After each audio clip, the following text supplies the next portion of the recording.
Hoje é o dia da consciência negra. Mas na semana passada, nós até perguntamos aqui ao professor Joanilson Rodrigues, né, o Joanilson que está com a gente aqui, sobre a expressão negro ou negra. Parece que politicamente hoje não é muito correto, o certo é falar preto. E aí, preto, a pessoa preta. Salve, salve, Joanilson Rodrigues, professor universitário, com a gente aqui. Bom dia, obrigado pela presença. Bom dia, José Jantalha, bom dia, Jonas, bom dia, Diego, Fábio Meirelles, querida audiência. Jantalha, é um dia interessante, né? Uma das polêmicas com relação a esse dia, e se tornou mundial numa entrevista que Morgan Freeman deu a um jornalista judeu, e ele perguntou para o jornalista: você gostaria que tivesse o dia da consciência judaica? Ridiculous. Why? You're going to relegate my history to a month? Oh, come on. What do you do with yours? Which month is White History Month? Well, come on, tell me. Well, I'm Jewish. Okay, which month is Jewish History Month? There isn't one. Oh, why not? Yeah. Do you want one? No. I don't either. I don't want a Black History Month. Black history is American history. How are we going to get rid of racism? Stop talking about it. I'm going to stop calling you a white man. Yeah. And I'm going to ask you to stop calling me a black man. I know you as Mike Wallace. You know me as Morgan Freeman. You're going to say, well, I know this white guy named Mike Wallace. You know what I'm saying? Uh-huh. Ele falou, não gostaria. Ele falou, pois é, também. Nós somos humanos, e eu acho que, às vezes, quando você exacerba esses aspectos raciais, você divide ainda mais a humanidade, né? Eu sou muito a favor de se trabalhar pela unidade e não pela divisão da sociedade. Então, eu sei que não dá tempo da gente comentar muita coisa, mas eu corri, Jantalha, para pegar alguns livros da minha estante. Esse aqui do dissertação de mestrado do Petrônio Domingues, uma história não contada, que ele fala sobre a pós-abolição, né? Que eu acho que é um período para se entender, digamos assim, a ideia do racismo no Brasil, de se pensar no pós-abolição, porque se lutou muito pelo fim da escravidão. Olha, temos que acabar com a escravidão, acabar. Acabou. Mas e depois que acabou? Quais foram as consequências, né, com o Brasil recebendo tantos imigrantes, daquela política do café com leite, a política econômica cafeeira, para a gente entender um pouco mais dessa questão no Brasil. E para terminar, Jantalha, só na minha pequena introdução, eu vou citar de novo o livro desse miserável aqui, que é o Mein Kampf, do Hitler, que ele tinha essa visão racial da divisão do mundo. Então, eu acredito que toda vez que você tenta dividir o mundo em raças, né, porque é a raça humana e não raça negra, raça isso, aquilo, como se melanina pudesse dar inteligência ou tirar a inteligência de pessoas. É muito triste que a gente veja divisão em classes sociais, luta de pobres contra ricos, de pretos contra brancos, de gays contra héteros, tudo isso divide a sociedade. E essa data, para mim, ela foi péssima, porque escolheram um cara que era escravagista também, que foi o Zumbi dos Palmares, que para mim não é nada de herói, não. Teria outras figuras muito mais proeminentes e interessantes para a gente homenagear numa data assim. E, para mim, a escolha foi muito equivocada de escolher Zumbi como um líder ou um ícone para se lembrar nesse dia, Jantalha. Agora, Joanilson, eu tenho certeza que o Diego, o Fábio, o Jonas e a moçada que está nos acompanhando aqui tem essa dúvida também. E eu vou perguntar, você é negro ou você é preto segundo os novos conceitos aí? Porque a gente não sabe mais o que pode falar. O que pode dizer, meu Deus? Eu não sei se eu estou errando, se eu estou acertando. Às vezes eu encontro um amigo, falou japonês. Eu tenho um monte de amigos meus, queridíssimos, japoneses. Você não sabe se você pode falar japonês. Então você é negro, você é preto, ou que raios você é, Joanilson?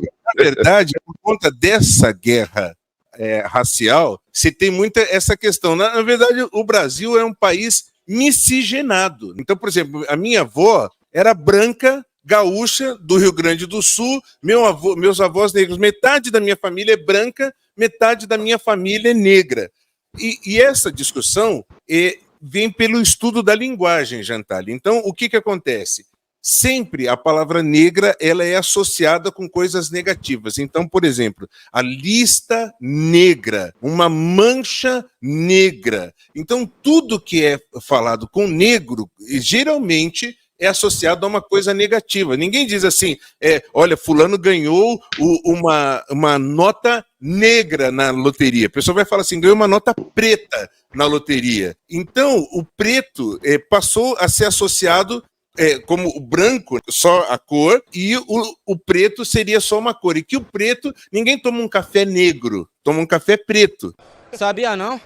E aí a pessoa não vê racismo, nada. Mas o negro, geralmente, ele é associado a coisas negativas e, por conta disso, com o cuidado com as crianças, se criou uma divergência. Falou, não, vamos nos chamar de preto, então, porque daí vai criar nas crianças essa conotação positiva e não negativa.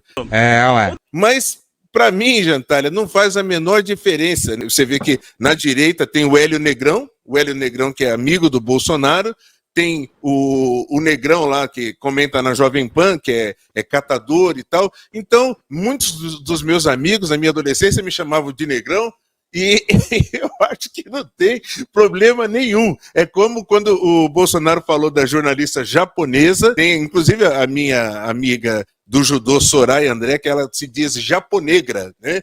Porque ela foi criada no meio de japoneses, e o Brasil é um país diferente dos Estados Unidos, que é multicultural. Você vê o gueto dos negros lá, o gueto dos orientais lá.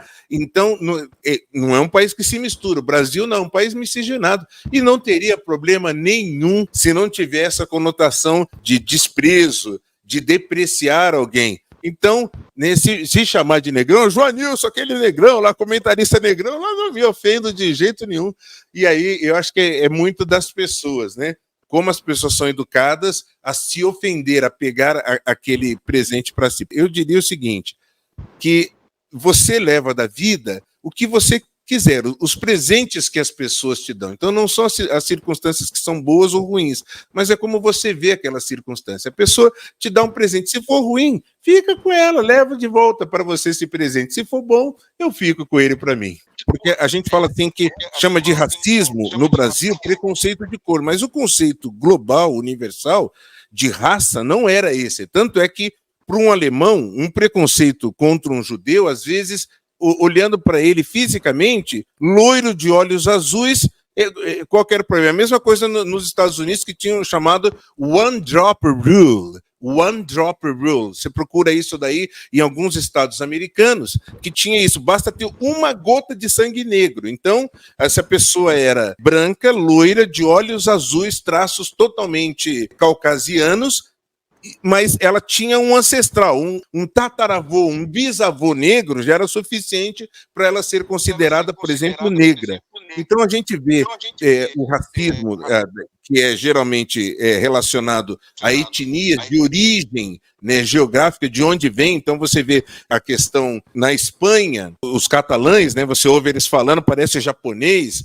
Você vê a guerra na Bósnia, você vê os turcos e armênios. Então, a origem da pessoa, muitas vezes, é que era ligado à raça. Então, quando eu falava de racismo, falava essa raça de pessoa, raça de turco, raça árabe, raça japoneses e chineses, e assim por diante. Então, no Brasil, teve um reducionismo disso a preconceito de cor. Então, quando se fala de racismo, na cabeça de muitas pessoas, se pensa só em preconceito de cor. Mas a gente não pode esquecer que os judeus foram mais tempo escravos no Egito, 430 anos, contra 365 anos da escravidão, por exemplo, dos africanos no Brasil. Então, é uma questão complexa, né, que às vezes a gente vai explicar e cria alguns reducionismos mesmo, para conseguir explicar, às vezes, em um minuto, em coisas assim. Na história da humanidade, essa ideia de raça era uma coisa muito complexa. Uma coisa que ajudou muito a diminuir isso aí foi o projeto Genoma, que catalogou o DNA da humanidade e viu que a humanidade é originária de um único tronco genético. Então, que o racismo não faz sentido, porque, apesar das diferenças, somos uma só espécie, né? É a espécie humana, e é isso que nós tentamos difundir para todas as pessoas entenderem que, independente da cor da pele da pessoa, da origem, né? As pessoas não são mais inteligentes ou mais capazes só por causa disso, por causa daquela característica, aquele fenótipo que designa de onde aquela pessoa vem, quem são seus ancestrais, né? Ok, perfeito. Falou ele, o Joanilson Rodrigues. Depois dessa explicação, o Joanilson é fantástico, né? Quando a gente chama o Joanilson, ele detalha o assunto, ele esmiuça o assunto. A pessoa só sai com dúvidas se ela realmente é uma pessoa duvidosa. Olha, eu não quero entender. Então ela não vai entender, porque dá para entender, ele explica, ele é didático, ele é até lúdico, viu? Ele brinca, é muito bom.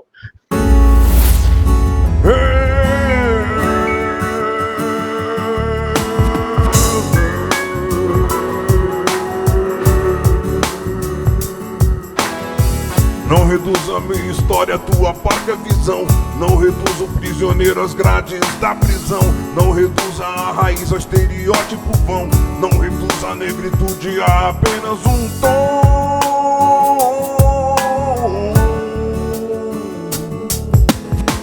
Somos telas ricas, cores em profusão. Não reduza o enredo à limitada ilusão. Não reduza a sintonia da nossa luta. Cada passo dado é nota resoluta.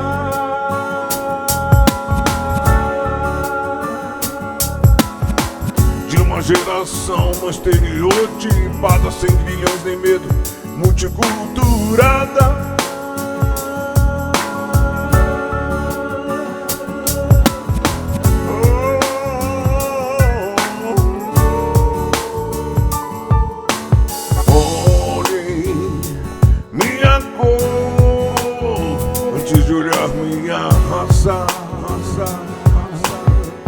Olhem meu país antes de olhar minha casa. Antes de chamar os negros de meros marginais. Antes de dizer que admiras apenas brancos e orientais. Não reduza minha história, tua parca visão. Não reduza o prisioneiro às grades da prisão. Não reduza a raiz ao estereótipo vão. Não reduza a negritude a apenas um tom.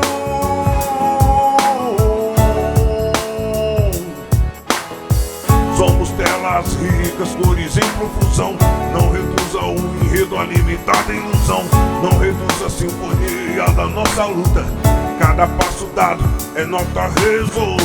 De uma geração não estereotipada, sem grilhões nem medo, multiculturada.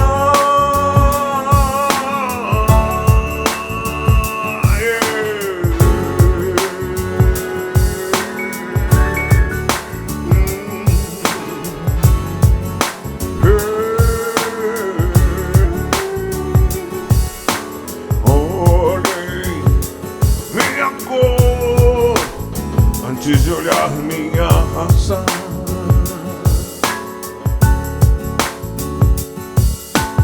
Olhei meu país antes de olhar minha casa.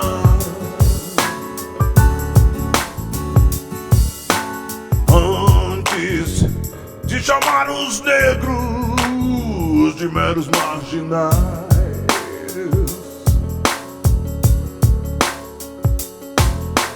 Antes de dizer que admiras apenas brancos e orientais. Não reduza minha história, tua parca visão. Não reduza o prisioneiro às grades da prisão. Não reduza a raiz ao estereótipo vão. Não reduza a negritude a apenas um tom.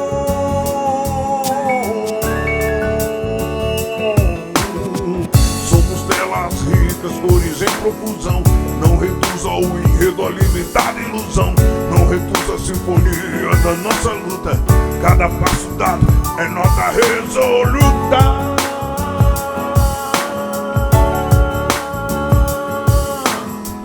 De uma geração não estereotipada, sem grilhões nem medo, multicultural.